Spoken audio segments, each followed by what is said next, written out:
ಎಲ್ಲರಿಗೂ ನಮಸ್ಕಾರ. ಇಂಚರ ಚಾನೆಲ್ನ ಕನ್ನಡ ವ್ಲಾಗ್ಸ್ಗೆ ನಿಮ್ಮೆಲ್ಲರಿಗೂ ಸ್ವಾಗತ. ಈ ವಿಡಿಯೋದಲ್ಲಿ ಪೈನಾಪಲ್ ಹಣ್ಣಿನ ಹೆಲ್ತ್ ಬೆನಿಫಿಟ್ಸ್ ಹಾಗೂ ಅದನ್ನು ಹೇಗೆ ಬೆಳೆಸೋದು ಅನ್ನೋದನ್ನ ನಾವು ನೋಡಿ. ಸಿಹಿ, ಹುಳಿ ಹಾಗೂ ತುಂಬಾ ಜ್ಯೂಸಿ ಆಗಿರುವ ಪೈನಾಪಲ್ ನಲ್ಲಿ ತುಂಬಾ ವೈಟಮಿನ್ಸ್, ಮಿನರಲ್ಸ್ ಮತ್ತು ಆಂಟಿ ಆಕ್ಸಿಡೆಂಟ್ಸ್ ಹೇರಳವಾಗಿರುವುದರಿಂದ ನಮ್ಮ ದೇಹದ ಆರೋಗ್ಯವನ್ನ ಕಾಪಾಡುವಲ್ಲಿ ಹಾಗೂ ಕಾಯಿಲೆಗಳ ವಿರುದ್ಧ ಹೋರಾಡಲು ಸಹಾಯ ಮಾಡುತ್ತದೆ. ಪೈನಾಪಲ್ ಸೇವನೆಯಿಂದ ಹ್ಯೂಮನ್ ಸಿಸ್ಟಮ್ ಡೆವಲಪ್ ಆಗುತ್ತದೆ, ಬೋನ್ ಸ್ಟ್ರಾಂಗ್ ಮಾಡುತ್ತದೆ. ಈ ಹಣ್ಣಿನಲ್ಲಿ ಕಡಿಮೆ ಕ್ಯಾಲರಿ ಕೌಂಟ್ ಇರೋದ್ರಿಂದ ವೆಯ್ಟ್ ಲಾಸ್ಗೆ ತುಂಬಾ ಬೆನಿಫಿಟ್ಸ್ ಆಗಿದೆ. ಇನ್ನು ಅನೇಕ ಹೆಲ್ತ್ ಬೆನಿಫಿಟ್ಸ್ ಇಂದ ಕೂಡಿರುವ ಈ ಪೈನಾಪಲ್ ಗಿಡವನ್ನ ಮನೆಯಲ್ಲಿ ಬೆಳೆಸೋದು ಹೇಗೆ ಅಂತ ನೋಡೋಣ ಬನ್ನಿ. ಮೊದಲಿಗೆ ಪೈನಾಪಲ್ ನ ಈ ಕ್ರೌನ್ ಅನ್ನ ನಿಧಾನವಾಗಿ ಈ ರೀತಿ ತಿರುಗಿಸಿ ಅದನ್ನ ಬೇರ್ಪಡಿಸ್ಕೋಬೇಕು. ಈ ರೀತಿ ಅದನ್ನ ತೆಗೆದ ನಂತರ ಕೆಳಭಾಗದ ಈ 2 ಅಥವಾ 3 ಈ ಚಿಕ್ಕ ಚಿಕ್ಕ ಲೇಯರ್ಗಳ ಎಲೆಗಳನ್ನೆಲ್ಲ ನಾವು ತೆಗೆದು ಹಾಕಬೇಕು. ಇದನ್ನ ಯಾಕೆ ತೆಗೆದು ಹಾಕಬೇಕು ಅಂತಂತಂದ್ರೆ, ಈ ಭಾಗವನ್ನ ನಾವು ನೀರಿನಲ್ಲಿ ಇಡೋದ್ರಿಂದ ಈ ಎಲೆಗಳೆಲ್ಲ ಹಾಗೆ ಇದ್ರೆ ಅದು ಬೇಗ ಕೊಳ್ತು ಹೋಗ್ಬಿಡ್ತೈತೆ. ಹಾಗಾಗಿ ಈ ಎಲೆಗಳನ್ನೆಲ್ಲ ನಾವು ಫಸ್ಟ್ ತೆಗೆದಾಕ್ಬೇಕು.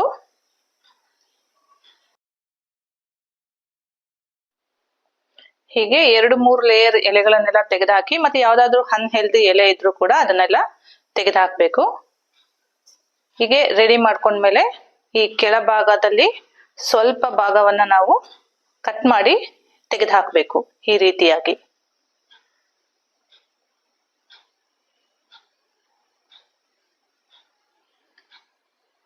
ಹೀಗೆ 1/4 ಇಂಚ್ ಅಷ್ಟು ಆ ಕೆಳಭಾಗವನ್ನ ನಾವು ತೆಗೆದುಹಾಕ್ಬೇಕು. ಈ ರೀತಿಯಾಗಿ ರೆಡಿ ಮಾಡಿ ಇಟ್ಕೊಂಡಂತಹ ಈ ಒಂದು ಕ್ರೌನ್ ಅನ್ನ ಒಂದು ಪ್ಲಾಸ್ಟಿಕ್ ಅಥವಾ ಗ್ಲಾಸ್ ಬಾಟಲ್ ನಲ್ಲಿ ಸ್ವಲ್ಪ ನೀರನ್ನ ತುಂಬಿ ಇದನ್ನ ಆ ನೀರಿನೊಳಗಡೆ ಇಡಬೇಕು. ಈಗ ಇದನ್ನ ಬೇರುಗಳು ಬರುವವರೆಗೂ ನೀರಿನಲ್ಲೇ ಇಡಬೇಕು. 3 ಅಥವಾ 4 ದಿನಗಳಿಗೊಮ್ಮೆ ಬಾಟಲ್ ನಲ್ಲಿರುವ ನೀರನ್ನ ನಾವು ಬದಲಾಯಿಸ್ತಾ ಇರಬೇಕು. ಹೊಸ ನೀರನ್ನ ಹಾಕಿ ಅದನ್ನ ಹೀಗೆ ನೀರಿನಲ್ಲಿ ಬೇರುಗಳು ಬರೋ ತನಕ ಇಟ್ಟಿರಬೇಕು.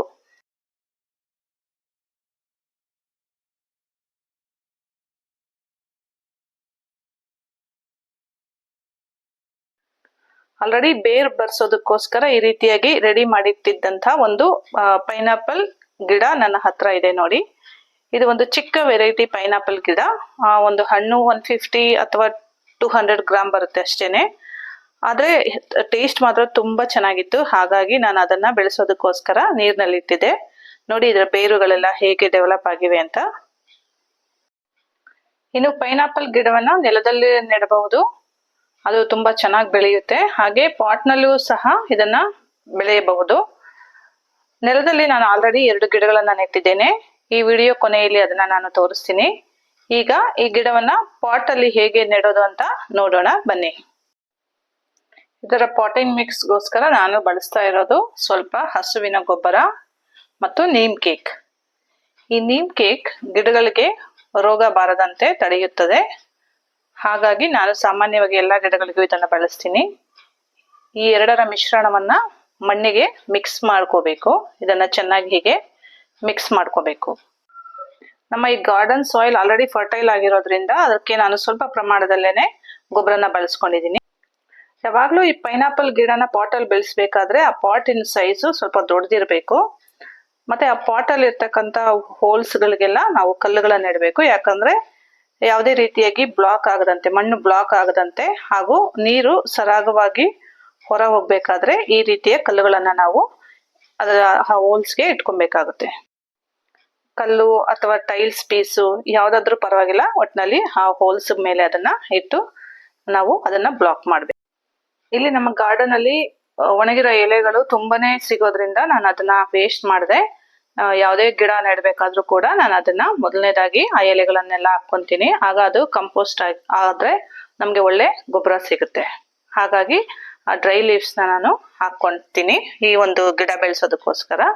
ಸೊ ಈ ಎಲೆಗಳೆಲ್ಲ ಹಾಕಿ ಆದ್ಮೇಲೆ ನಾವು ಮಿಕ್ಸ್ ಮಾಡಿ ಇಟ್ಕೊಂಡಿದ್ದಂತಹ ಮಣ್ಣು ಮತ್ತೆ ಮಿಶ್ರಣ ನಾವು ಸ್ವಲ್ಪ ಹಾಕೊಬೇಕು. ಅದಾದ್ಮೇಲೆ ಅದ್ರ ಜೊತೆಗೆ ನಮ್ಮ ಕಿಚನ್ ಅದು ಮತ್ತೆ ತರಕಾರಿ ಹಣ್ಣು ಅದರ ಸಿಪ್ಪೆಗಳನ್ನೆಲ್ಲಾನು ಒಂದು ಲೇಯರ್ ಆಗಿ ಹಾಕೋಣದ್ರಿಂದ ಗಿಡಗಳಿಗೆ ಬೇಕಾದಂತ ಒಳ್ಳೆ ಗೊಬ್ಬರ ಕೂಡ ಗಿಡಗಳಿಗೆ ಸಿಗುತ್ತೆ. ಈ ಕಿಚನ್ ವೇಸ್ಟ್ ಅನ್ನು ನಾವು ಕಂಪೋಸ್ಟ್ ಮಾಡಿ ಕೂಡ ಹಾಕ್ಬೋದು ಅಥವಾ ಹೀಗೆ ಡೈರೆಕ್ಟ್ ಆಗಿ ಸಹ ಹಾಕ್ಬೋದು. ಆದ್ರೆ ಮೇಕ್ ಶೋರ್ ಏನಂದ್ರೆ ನಾವು ಇದ್ರ ಮೇಲೆ ಮಣ್ಣು ಕವರ್ ಮಾಡಬೇಕು, ಇಲ್ಲ ಅಂದ್ರೆ ಸೊಳ್ಳೆಗಳು ಅದೆಲ್ಲ ಕೂತ್ಕೊಳುತ್ತೆ. ಸೊ ಇದ್ರ ಮೇಲೆ ಮಣ್ಣು ಕವರ್ ಮಾಡಿದ್ರೆ ಅದು ತಾನಾಗೆ ಹಾಗೆ ಫರ್ಟಿಲೈಸರ್ ಆಗಿ ಗಿಡಗಳಿಗೆ ಬೇಕಾದಂತ ಪೌಷ್ಟಿಕಾಂಶ ಎಲ್ಲ ಇದರಿಂದನೂ ಸಿಗುತ್ತೆ. ಹೀಗೆ ಈ ಮಣ್ಣಿನ ಮಿಶ್ರಣವನ್ನೆಲ್ಲ ನಾವು ನೀಟಾಗಿ ಕವರ್ ಮಾಡ್ಕೊಬೇಕು. ಮತ್ತೆ ಪಾಟ್ ಫುಲ್ಲು ಹಾಕ್ಬಾರ್ದು, ಅದಕ್ಕೆ ಸ್ವಲ್ಪ ಗ್ಯಾಪ್ ಬಿಟ್ಟಿರ್ಬೇಕು, ಯಾಕಂದ್ರೆ ಮಧ್ಯದಲ್ಲಿ ನಾವು ಮತ್ತೆ ಫರ್ಟಿಲೈಸರ್ ಸೇರಿಸೋಕೆ ಬೇಕಾಗುತ್ತೆ. ಹೀಗೆ ಈಗ ಈ ಗಿಡವನ್ನ ಮಣ್ಣಲ್ಲಿ ನಾವು ನೆಡಬೇಕು. ಈ ರೀತಿಯಾಗಿ ಮಣ್ಣನ್ನ ಸ್ವಲ್ಪ ಆಳ ಮಾಡಿ ಆ ಆಳದಲ್ಲಿ ನಮ್ಮ ಪೈನಾಪಲ್ ಗಿಡವನ್ನ ಅದರಲ್ಲಿ ನೆಡಬೇಕಾಗುತ್ತೆ.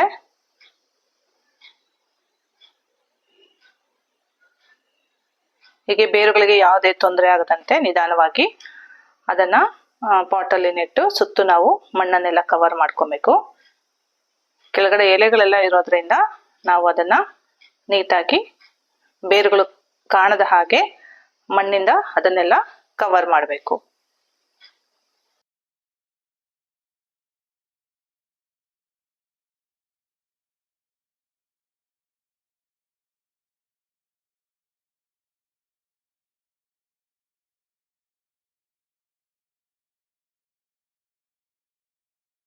ಹೀಗೆ ಗಿಡ ನೆಟ್ಟಾದ್ಮೇಲೆ ಅದರ ಸುತ್ತನೂ ಸ್ವಲ್ಪ ಜೆಂಟಲ್ ಆಗಿ ಮಣ್ಣನ್ನೆಲ್ಲ ನಾವು ಪ್ರೆಸ್ ಮಾಡ್ಕೊಳ್ಬೇಕು.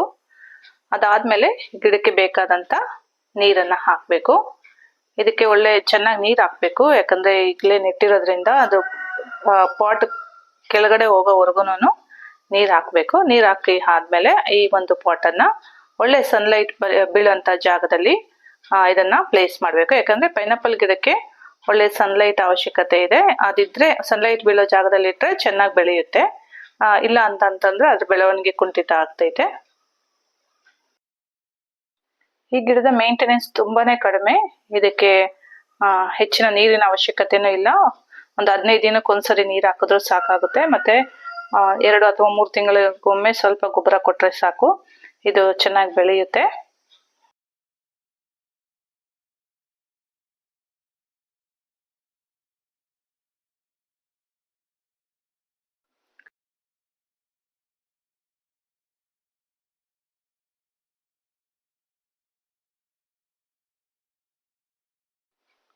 ಇಲ್ಲಿ ನೋಡಿ, ನಮ್ಮ ಗಾರ್ಡನ್ ಅಲ್ಲಿ ನೆಲದಲ್ಲಿ ನೆಟ್ಟಿರ್ತಕ್ಕಂಥ ಪೈನಾಪಲ್ ಗಿಡಗಳು ಎಷ್ಟು ಹೆಲ್ದಿಯಾಗಿ ಬೆಳೆದು ನಿಂತಿದೆ ಅಂತ ಹೇಳಿ. ಇದು ಒಂದು 6 ತಿಂಗಳ ಹಿಂದೆ ನೆಟ್ಟಂತದ್ದು. ಈಗ ಒಳ್ಳೆ ಚೆನ್ನಾಗಿ ಬೆಳೆದಿದೆ. ನಾನು 3 ಗಿಡಗಳನ್ನ ಹಾಕಿದ್ದೆ, ಆದ್ರೆ ಅದರಲ್ಲಿ 2 ಗಿಡಗಳು ಚೆನ್ನಾಗಿ ಬಂದಿದೆ. ಇನ್ನೊಂದು ಆ ಗಿಡಕ್ಕೆ ಅಷ್ಟಾಗಿ ಸನ್ಲೈಟ್ ಸಿಗ್ತಾ ಇಲ್ಲ, ಹಾಗಾಗಿ ಒಂದು ಗಿಡ ಬೆಳೆದಿಲ್ಲ. ಈಗ ಇಲ್ಲಿ 2 ಗಿಡಗಳು ಚೆನ್ನಾಗಿ ಬೆಳೆದಿದೆ. ಇದು ನಾನು ನೆಲದಲ್ಲಿ ನೆಟ್ಟಿರುವಂತದ್ದು. ತುಂಬಾ ಹೆಲ್ದಿಯಾಗಿ ಬೆಳೆದಿವೆ. ಇತ್ತೀಚೆಗಷ್ಟೇ ನಾನು ಇದಕ್ಕೆ ಸ್ವಲ್ಪ ಗೊಬ್ಬರನ ಸಹ ಹಾಕಿದ್ದೀನಿ. ಸೊ ನೋಡಿದ್ರಲ್ಲ ಹೇಗೆ ಪೈನಾಪಲ್ ಗಿಡವನ್ನ ಬೆಳೆಸೋದು ಅಂತ ಹೇಳಿ ಈ ವಿಡಿಯೋದಲ್ಲಿ ನೋಡಿದ್ದೀರಾ. ಹೋಪ್ ನಿಮ್ಗೆಲ್ಲ ಇದು ಇಷ್ಟ ಆಗಿದೆ ಅಂತ ನಾನು ಭಾವಿಸ್ತೀನಿ. ನಿಮ್ಮ ಅನಿಸಿಕೆ ಅಭಿಪ್ರಾಯಗಳನ್ನ ಕಮೆಂಟ್ ಮೂಲಕ ತಿಳಿಸಿ. ವಿಡಿಯೋ ನೋಡಿದವರೆಲ್ಲರಿಗೂ ಧನ್ಯವಾದಗಳು.